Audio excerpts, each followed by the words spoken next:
안녕하세요. 이로운 대출의 리웨이입니다. 저는 현재 부동산 담보대출 금리비교 컨설팅을 하고 있습니다. 컨설팅을 한 지는 13년이 좀 넘었고요. 담보대출 금리비교 컨설팅이 무엇인지 아마 생소하신 분들도 계실 텐데요. 간단하게 설명을 드리자면 대출이 필요한 고객분들의 조건을 들어보고 금융기관별로 금리가 다 다르기 때문에 금리를 비교해드리고 진행까지 도와드린다고 보시면 됩니다. 스트레스 DSR에서 집단대출의 경우에는 입주자 모집 공고일이 중요한데요. 스트레스 DSR 1단계가 적용되기 이전인 24년 2월 25일까지 입주자 모집 공고가 시행이 되었다면 스트레스 DSR이 적용되지 않습니다. 이문하이파크자에는 입주자 모집 공고일이 23년 10월 20일이라 스트레스 DSR이 적용되기 이전이었기 때문에 원조합원이나 일반 분양 수분양자분들은 스트레스 DSR이 적용되지 않습니다. LTV가 40%로 줄어든 것은 규제지역 기준입니다. 현재 규제지역은 강남 3구인 강남구, 서초구, 송파구와 용산구인데요.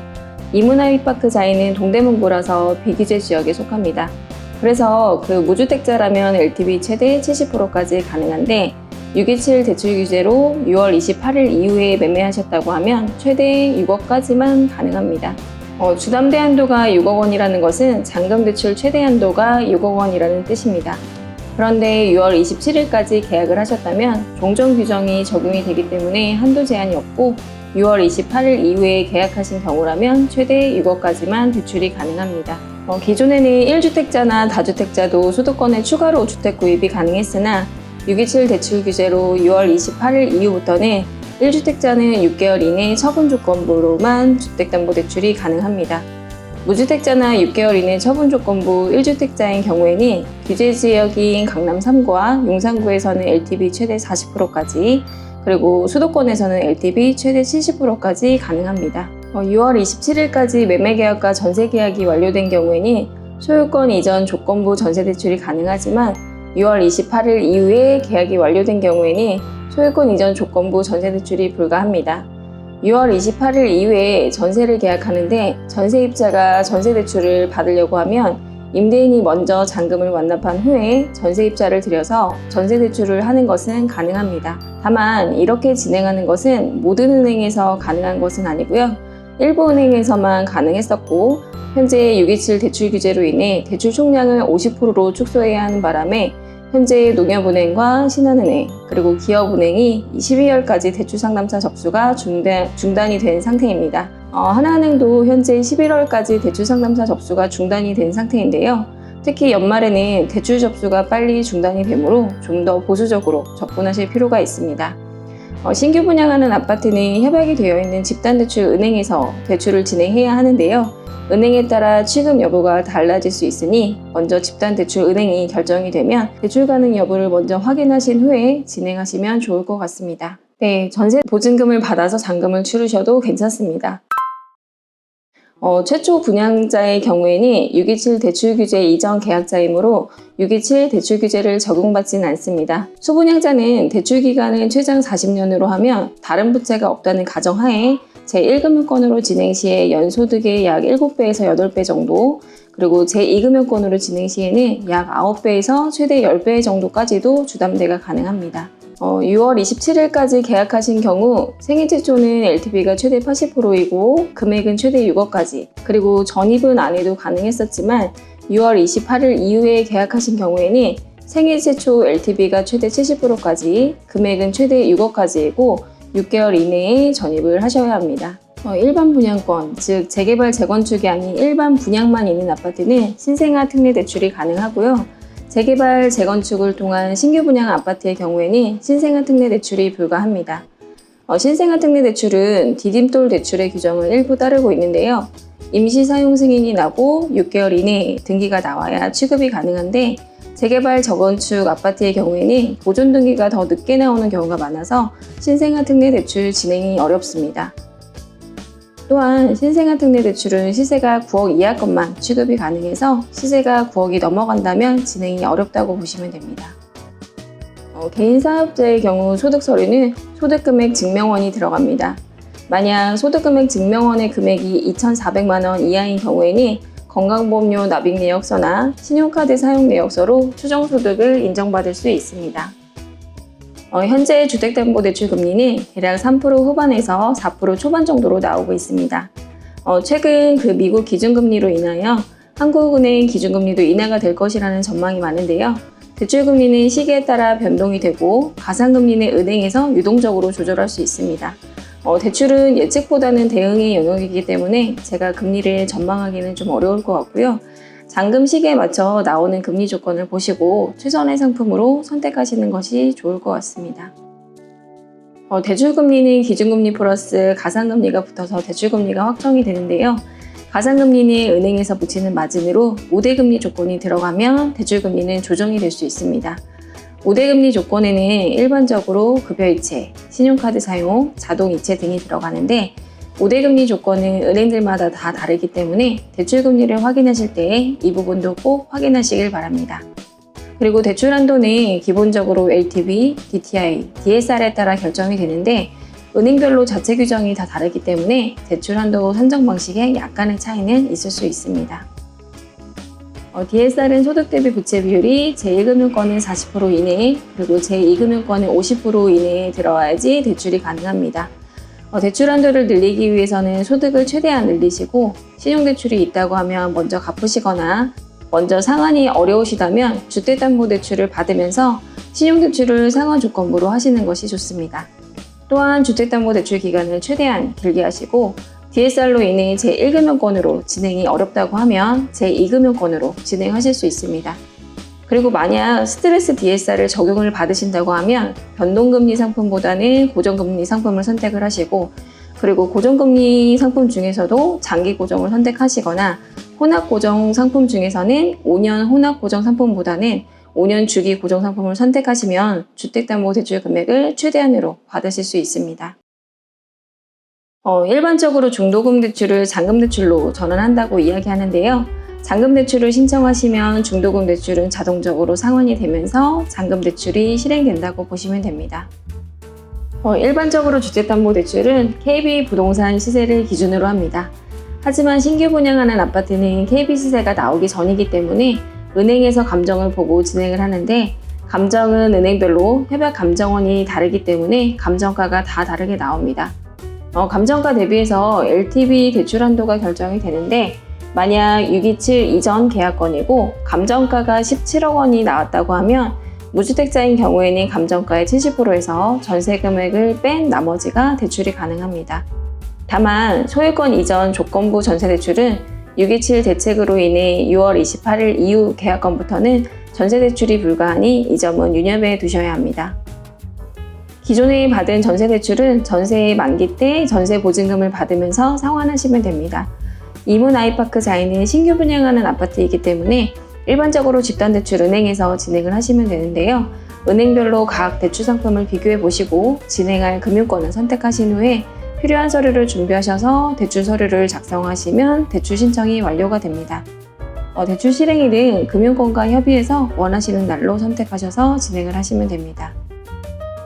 627 대책으로 인해 6월 28일 이후에 매매하시는 경우 1주택자는 기존 주택을 6개월 이내에 처분을 해야 하고 6개월 이내에 전입하는 조건으로 주택담보대출이 가능합니다. 신규 분양 아파트는 소유권 이전 등기일 기준으로 6개월 이내에 기존 주택을 처분하시면 되는데요.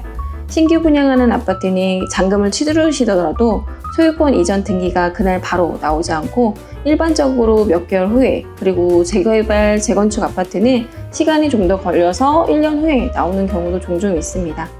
그래서 기축 아파트에 비해서는 날짜의 여유가 좀 더 있다고 보시면 되는데요. 신규 분양 아파트를 6월 28일 이후에 매매하시는 경우에는 소유권 이전 등기일 기준으로 해서 6개월 이내에 기존 주택을 처분해야 한다는 것을 기억해 두시면 좋을 것 같습니다. 그리고 처분 기한을 연장할 수 있는 방법은 없고요. 소유권 이전 등기일 기준으로 6개월 이내 처분이 안 되실 경우에는 기한이 상실이 되어 주택담보대출은 상환하셔야 하며 향후 3년간 주택 관련 대출이 금지된다고 보시면 됩니다. 다자녀 가구인 경우 대출금리가 0.1에서 0.2% 인하되는 은행들이 있습니다. 따라서 집단대출 상품을 확인하실 때 부수거래 조건을 하면서 들어가는 우대금리 외에 다자녀 할인이 있는지 확인하시고 진행하시면 좋을 것 같습니다. 대출금리는 기준금리에 가산금리가 붙어서 대출금리가 결정됩니다. 기준금리는 한국은행 기준금리가 아니고 일반적으로 채권금리나 코픽스 금리가 기준금리가 되고, 가산금리는 은행에서 붙이는 마진을 이야기합니다. 주택담보대출을 신청하시면 가산금리는 확정이 되지만 기준금리로 쓰이는 채권금리는 매일 바뀌고 코픽스 금리는 한 달에 한 번씩 바뀌기 때문에 실제 대출금리는 서류를 작성하실 때와 약간 변동되실 수 있습니다. 627 대책 이전에 명의 변경을 완료하셨다고 하면 종전 규정으로 들어가기 때문에 전입 요건은 없습니다. 다만 6월 28일 이외에 전세 계약을 하셨다고 하면 소유권 이전 조건부 전세 대출이 불가하여 잔금과 동시에 전세 대출을 하는 것은 불가합니다. 올 현금 세입자가 들어온 건 상관이 없고요. 전세 대출이 필요한 세입자를 드리려고 하면 잔금을 먼저 완납하신 후에 세입자가 들어와야 전세 대출이 가능합니다. 신규 분양하는 아파트는 주택담보대출의 기준인 KB시세가 나오기 전이기 때문에 은행별로 감정을 보고 진행을 합니다. 분양 때보다 시세가 많이 올랐다고 하면 감정가가 분양가보다 높게 나오는 경우도 있습니다. 감정은 은행별로 협약감정원이 다 다르기 때문에 감정가도 다 다르게 나오고요. 집단대출 은행이 결정이 되면 은행별로 각각 확인해 보시면 좋을 것 같습니다. 현재 미국 기준금리 인하로 한국은행 기준금리도 인하되어 앞으로 대출금리가 내릴 것이라는 전망이 많습니다. 하지만 대출 상품은 은행별로 다 다르게 나오고 은행에 따라 변동금리와 고정금리 상품이 다 있는 게 아니고 변동금리 상품만 판매를 하거나 반대로 고정금리 상품만 판매를 하는 곳도 있습니다. 또한 스트레스 DSR로 인해 변동금리나 고정금리에 따라서 대출 가능 금액도 다 다르게 나올 수 있으니 각 은행별로 상품을 확인해 보시고 대출 가능 금액이나 세부 조건들을 확인해 보시고 본인에게 가장 유리한 상품으로 선택하시면 좋을 것 같습니다. 신규 분양하는 아파트의 경우에는 대부분 집단대출로 진행을 해야 하는데요. 그 이유는 보존등기가 늦게 나오기 때문입니다. 주택담보대출을 받게 되면 대출을 받았다고 등기부등본을 설정을 해야 하는데 신규 분양 아파트는 등기가 아직 나오지 않은 상태라서 은행에서 설정을 잡을 수가 없습니다. 집단대출의 경우에는 시행사가 미리 금융기관하고 협약을 맺어서 등기가 나오지 않더라도 대출을 먼저 해주고 보존등기가 나오면 나중에 설정을 잡는 후치 담보 형식으로 진행을 합니다. 여기서 보존등기라는 용어가 나오는데요. 사람이 태어나서 출생신고를 하면 주민등록 등본이 나오듯이 아파트도 새로 지어서 신고를 하면 제일 먼저 나오는 문서를 보존등기라고 합니다. 간혹 입주하는 시기가 좀 늦어져서 보존등기가 이미 나온 경우에는 설정을 잡을 수 있는 문서가 있기 때문에 이 경우에는 집단대출이 아닌 외부은행에서도 대출을 받을 수가 있고요. 보존등기가 나오지 않았다고 하면 무조건 집단대출로만 진행이 가능하다고 보시면 됩니다. 일반적으로 사전 점검할 때 집단대출 은행에서 은행 직원이나 대출 상담사분들이 나와서 상담을 하는데요. 사전 점검할 때는 감정가가 정확하게 나오지 않는 경우가 많아서 이때는 기본적인 상담만 진행을 하시고 명함을 받아두셨다가 감정가와 상품 조건이 나오면 연락을 달라고 말씀을 해두시고 중간에 한 번씩 연락을 해보시는 것이 좋습니다. 집단대출 상품 조건은 단체로 받는 것이다 보니 일반 주택담보대출 상품에 비해 금리라든지 중도상환수수료 면제 비율 등 좀 더 좋은 조건으로 나오는 경우가 많습니다. 전세대출을 신청하실 때 필요한 서류에는 전세계약서, 소득서류, 등초본 등이 있습니다. 준비 서류는 은행들마다 조금씩 다르기 때문에 진행하시려고 하는 은행에 정확히 확인해서 준비하시면 되고요. 전세대출 신청은 일반적으로 한 달에서 한 달 반 정도 전부터 접수가 가능한데 늦어도 2주 전에는 신청을 하시는 것이 좋습니다. 소유권 보존등기가 안 된 경우에는 분양계약서와 완납증명서 등으로 집주인이 실제 권리자인지 확인한 후에 계약을 하시면 됩니다. 세입자분은 전세계약을 한 후에 확정일자를 받고 전입신고를 완료하여 최우선 변제권을 먼저 확보하시는 것이 좋고요. 근저당을 설정하게 되면 계약 해지 및 보증금을 반환한다는 등의 특약을 계약서에 넣어주시는 것이 안전합니다. 네, 서울시에서 지원하는 신혼부부 임차보증금 대출은 전세보증금이 7억 원 이하일 때 최대 3억 원까지 대출이 가능합니다. 부부 합산 9,700만 원의 무주택자에 한해 임차보증금 대출이자를 지원해주는 상품이니 조건에 맞으시는 분들을 신청하셔서 최대한 혜택을 받아보시면 좋겠습니다. 현재 627 대출 규제로 소유권 이전 조건부 전세 대출이 금지가 되었는데요. 현재 정부에서 갭을 끼고, 즉 전세를 끼고 매입하는 소유를 투기 소유로 보고 적극적으로 차단을 하고 있습니다.